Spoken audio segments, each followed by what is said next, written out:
Olá, galerinha do sétimo ano, tudo bem com vocês? Espero que estejam todos bem. Eu sou a professora Samara de Língua Portuguesa, juntamente com o professor Teodoro e a professora Sueli, tá? E eu vou trabalhar o eixo leitura do primeiro capítulo do nosso livro didático, Comunicação em Diferentes Linguagens. Para começar essa conversa, função da linguagem. Galerinha, a linguagem é o mecanismo que nós utilizamos para expressar os nossos conceitos, as nossas ideias, os nossos sentimentos. A linguagem abarca toda a expressão do nosso pensamento. É através da linguagem que nós nos comunicamos. Ou seja, a comunicação ela se efetiva por meio da linguagem. Diversidade de manifestações da linguagem. A linguagem, galera, se manifesta de diferentes formas, ou seja, nós nos comunicamos fazendo diferentes usos da linguagem. Nos comunicamos através de diferentes linguagens, tá? Como, por exemplo, através da linguagem verbal, que é a que nós mais utilizamos, a linguagem não verbal, a linguagem verbo-visual, a linguagem digital, a linguagem sonora. O exemplo é o uso que eu faço neste momento da linguagem. Qual forma de linguagem eu utilizo nesse momento para estabelecer a comunicação com vocês? Eu utilizo a linguagem verbal, minha fala, os textos escritos, e também utilizo a linguagem não verbal, as imagens, tá? Os meus gestos. E aí nós temos toda essa diversidade de manifestações da linguagem. Revolução nos meios de comunicação. Galera, nós seres humanos, nós temos a necessidade e capacidade de comunicação desde o momento em que nascemos. Desde aquele momento lá, quando choramos por medo e insegurança de estar chegando no mundo, em um novo ambiente. E ao longo dos anos, o homem ele tem desenvolvido novas maneiras de se relacionar, novas maneiras de interagir. Nos últimos 30 anos, especialmente, tem ocorrido uma revolução muito grande nos meios de comunicação e na circulação de informações, e com isso no uso que nós fazemos da linguagem, tá? Isso se deve ao quê? Especialmente ao surgimento das tecnologias, ao surgimento da internet especificamente. Isso faz com que ocorra essa transformação na comunicação e essa transformação e esse surgimento de diferentes linguagens. E aí eu pego essa aula de vídeo novamente como exemplo.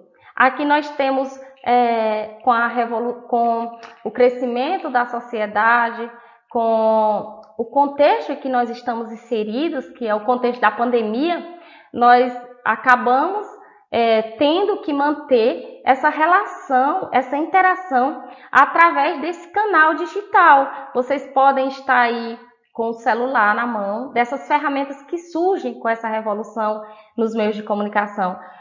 Eu estou gravando essa aula com o meu notebook, você pode estar assistindo essa aula no seu notebook, no seu computador, no seu celular, tá? E todas essas ferramentas, elas surgem com essa revolução tecnológica, tá?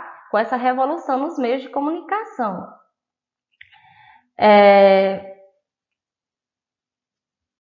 Outro ponto importante, galera, é que a comunicação se dá através dos gêneros textuais. Os gêneros textuais, eles variam de acordo com a nossa intenção comunicativa. Cada gênero tem suas características específicas, tem uma organização textual específica, certo?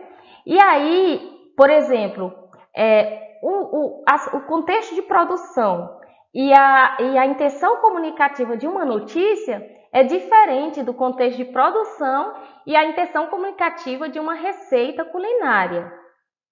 Então, nós estamos o tempo inteiro produzindo textos em diferentes gêneros, seja quando falamos, seja quando escrevemos. E aí eu vou trabalhar com vocês 2 gêneros textuais neste capítulo. A crônica e mensagem instantânea, mas nós vamos focar em um gênero específico, que são os memes. Crônica, a palavra crônica, ela está relacionada à palavra grega cronos, que significa tempo. A crônica, ela é um gênero textual que existe desde a antiguidade, mas que com o passar dos anos foi se transformando, se inovando. Os primeiros cronistas, eles relatavam acontecimentos relacionados às pessoas mais importantes, como por exemplo os reis, imperadores, generais. Mas com o passar dos anos, com o passar do tempo, os cronistas contemporâneos, eles fazem relato da vida social, passaram a fazer relato da vida social, da economia, da política e de fatos comuns ao cotidiano. E aí, eu trouxe aqui para vocês a leitura de uma crônica, Pneu Furado, de Luiz Fernando Veríssimo. O carro estava encostado no meio-fio com um pneu furado. De pé ao lado do carro, olhando desconsoladamente para o pneu, uma moça muito bonita. Tão bonita que atrás parou outro carro e dele desceu um homem dizendo: "Pode deixar, ele trocaria o pneu." "Você tem macaco?" perguntou o homem. "Não", respondeu a moça. "Vamos usar o meu", disse o homem. "Você tem estepe?" "Não", disse a moça. "Vamos usar o meu", disse o homem. E pôs-se a trabalhar, trocando o pneu sob o olhar da moça. Terminou no momento em que chegava o ônibus que a moça estava esperando. Ele ficou ali, suando, de boca aberta, vendo o ônibus se afastar. Dali a pouco chegou o dono do carro. "Puxa, você trocou o pneu do carro para mim? Muito obrigado." Eu não posso ver pneu furado, tenho que trocar. Coisa estranha, uma compulsão, sei lá." E aí, galera, a gente percebe esse texto aqui, nesse texto há uma narrativa de um acontecimento, de um fato do cotidiano, de um fato comum do cotidiano, que é a troca de um pneu.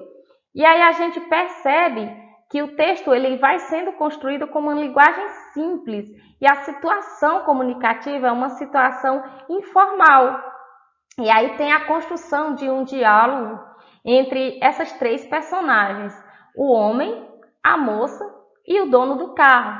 Nós também percebemos que o texto está em terceira pessoa, também percebemos que foi utilizado o humor na construção do texto, certo? Na construção dessa crônica. E agora vamos para as características desse gênero textual crônico. Características do gênero textual crônica. Narrativa breve, geralmente produzida para ser publicada em jornais ou revistas. Existem vários tipos de crônicas, galera. Existem crônicas argumentativas, existem crônicas humorísticas. Refere-se a assuntos do cotidiano, ou seja, refere-se a assuntos do nosso dia a dia. Geralmente, os personagens são nomeados de maneira genérica. Ali na crônica Pneu Furado, os personagens eles são apresentados relacionados ao papel social que eles desempenham ali na situação comunicativa. É a moça, o dono do carro, o homem, eles não são nomeados, tá? Eles são apresentados de maneira genérica. E muitas crônicas estruturam-se em forma de diálogo. A crônica Pneu Furado, a gente viu toda a construção de um diálogo entre as personagens. Leva o leitor a refletir sobre um fato ou uma situação do cotidiano. Nós vimos ali, né, o relato de um fato do cotidiano, a troca de um pneu. E aí nós vimos ali também o fato de que o homem, ele trocou o pneu do carro achando que o carro era da moça, né? Achando que o carro era da moça. E ali pressupomos que ele quis ser gentil, viu aquela moça muito bonita, encostada aquele carro onde estava com o pneu furado. E aí pressupomos que ele quis ser gentil, né? E acabou trocando o pneu do carro de outra pessoa. Pode ou não utilizar o humor como recurso expressivo. Ali nós percebemos, sim, o humor no relato daquele fato. Porque nós percebemos humor no momento em que o homem descobre que o carro não é da moça, tá? E também no momento que ele justifica o porquê de ter trocado o pneu. Quando ele diz que tem uma compulsão, que não pode ver um pneu furado que quer trocar. Galera, aí eu trouxe também aqui para vocês uma atividade, tá? Sobre a crônica que eu apresentei para vocês, pneu furado. Quais características do gênero crônica você conseguiu identificar no texto de Luiz Fernando Veríssimo? Qual é o fato do cotidiano narrado nessa crônica? O que levou o rapaz a parar o carro e se oferecer para trocar o pneu? Qual foi o principal ponto de humor do texto? O rapaz realmente apresentava compulsão por trocar pneu? Boa atividade! E aqui também eu deixo para vocês uma sessão sobre o autor. Luiz Fernando Veríssimo, ele nasceu em 1936 em Porto Alegre, Rio Grande do Sul, onde mora até hoje. É autor de livros e de colunas publicadas nos jornais O Globo, Estado de São Paulo e Zero Hora.